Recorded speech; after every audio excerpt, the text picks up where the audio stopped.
फिर दिन हुआ पुरानी रात का, करे सो शुक्र हम खुदा की जात का, खुदा की जात का, नया फिर दिन हुआ।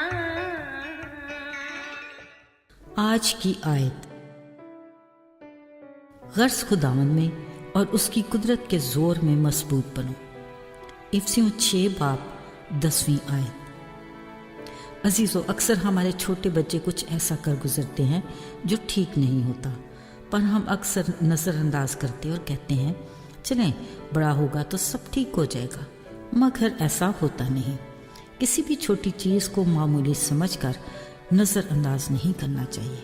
अगर वक्त के साथ आदत पक्की हो जाए तो फिर यही कहा जाता है, अब पछताए क्या हुआ जब चिड़ियाँ चुग गईं खेत। अजीज़ों, कुछ चीज़ों को नज़रअंदाज करने में कुछ मज़ायका नहीं, मगर चंद मामलात में ऐसा रवैया ख़तरनाक भी हो सकता है। मसलन जिस्मानी कमज़ोरी में किसी छोटी तकलीफ़ को ही ले लीजिएगा, फिर एक वक्त ऐसा भी आता है कि वो बड़े मर्ज़ की सूरत में जब मंजरे आम पर आता है तो अक्सर सुनते हैं कि अब तो मर्ज़ तीसरी चौथी स्टेज तक पहुंच गया है, लिहाजा इलाज मुमकिन नहीं रहा। बात वही, अगर इब्तिदा से ही कंट्रोल हो जाए तो बड़े ख़तरे से बचा जा सकता है। अजीज़ों, आपने हाथी के बच्चे को ज़मीन में गाड़े हुए किले से बंधा ज़रूर देखा होगा। वो कई बार खुद को इससे छुड़ाने की कोशिश तो करता है, मगर हर बार नाकाम रहता है। फिर ये बात वो अपने जहन में बिठा लेता है कि ये काम मेरे बस में नहीं। यूँ जवानी में जब वो भरपूर ताकत में होता है तो कभी खुद को छुड़ाने की कोशिश नहीं करता। ऐसा हरगिज़ नहीं कि उसमें कुव्वत नहीं, बल्कि वो सिर्फ ज़हनी गुलामी का शिकार रहता है। वरना ये हाथी अपनी ताकत से दरख्त तक उखाड़ देता है और अपनी कुव्वत के बलबूते पर और भी बड़े काम कर सकता है। अजीज़ों, बिलाशुबा बच्चे की पहली दरस का माँ की गोद है। हर माँ ये चाहती है कि खाने पीने, सोने जागने, खेलने कूदने में बच्चे को अच्छी आदतों का आदी बनाया जाए ताकि खुद के साथ बच्चे को भी सहूलत हो। मगर जैसे वक्त के साथ बच्चा अपने अजीज़ों या दोस्तों की सोबत में उठता बैठता है, उसकी बहुत सारी आदतें ख़राब हो जाती हैं। ऐसे मौका पर अहले दानिश कहते हैं, बुरी सोबतें अच्छी आदतों को बिगाड़ देती हैं जो शख्सियत में ख़राबी का बायस बनती हैं।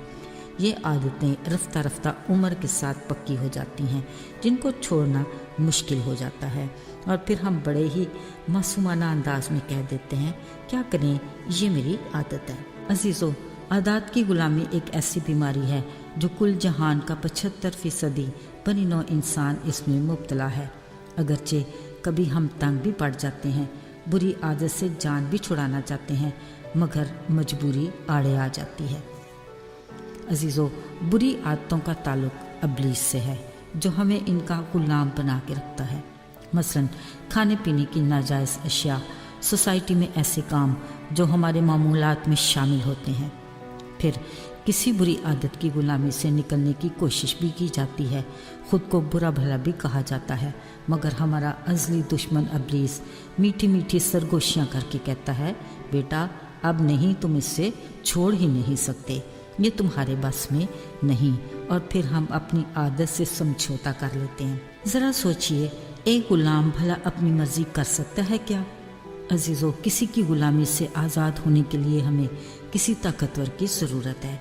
ये हमारी बुरी आदत की ऐसी जंग है जिससे हम तन्हा नहीं लड़ सकते, क्योंकि हम कमज़ोर हैं। ये अच्छा फ़ैसला होगा अगर हम अपनी ये जंग खुदा को दे दें। वो यकीनन हमारी ये जंग पूरी कुव्वत और इख्तियार से लड़कर हमें फतहमंदी से हमकिनार कर सकता है। तसल्ली रखिए, चाहे जितनी भी बुरी आदत क्यों ना हो और गुनाहों के कितने ही मजबूत बंधन क्यों ना हो, यसु अपने वसीले से हमें कुव्वत देता है। उसके नाम की कुदरत से हम हर तरह की गुलामी के जंजीरों को तोड़ सकते हैं। अजीज़ों, जब हम उसे पुकारेंगे वो हमें जवाब देगा।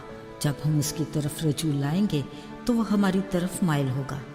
पहले हमें कुछ करना है, फिर वो हमारे लिए अपनी मोहब्बत में बहुत कुछ करने को तैयार है।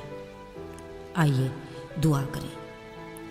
आए आसमानी बाप, ہمارے خدا، ہم اس بات کا اقرار کرتے ہیں کہ ہم نے گناہ کے باعث تیری دی ہوئی بہت سی خوبیوں کو پرے دھکیل دیا، بری عادات کو اپنا لیا۔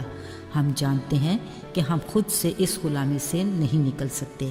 التجا کرتے ہیں کہ اپنے قدرت کے نام کی قوت سے ہمیں آزاد کر۔ ہماری التجا کو یسوع کے نام سے سن لے اور جلد جواب دے، آمین۔